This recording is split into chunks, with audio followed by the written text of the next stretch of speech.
વાત કરીએ સંતરામપુરની તો સંતરામપુરના ગોઠીપ ગામે તળાવમાં જે ઓવરફ્લો થયું છે કે જ્યાં તળાવ ઓવરફ્લો થયું છે ત્યારે શિક્ષણ મંત્રી કુબેર ડિંડોર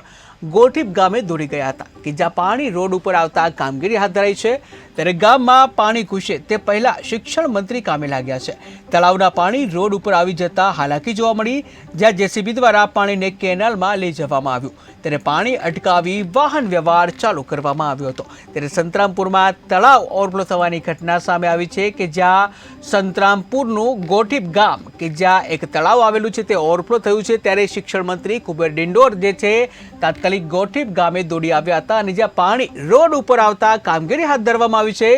ત્યારે અગમચેતીના જે ભાગરૂપે ગામમાં પાણી ઘૂસે તે પહેલા જ શિક્ષણ મંત્રી કામે લાગ્યા હતા। તળાવના પાણી રોડ ઉપર આવી જતા હાલાકી જોવા મળી હતી ત્યારે જેસીબી દ્વારા પાણીને કેનાલ તરફ વાળવામાં આવ્યું હતું ત્યારે પાણી અટકાવી વાહન વ્યવહાર ચાલુ કરવામાં આવ્યો।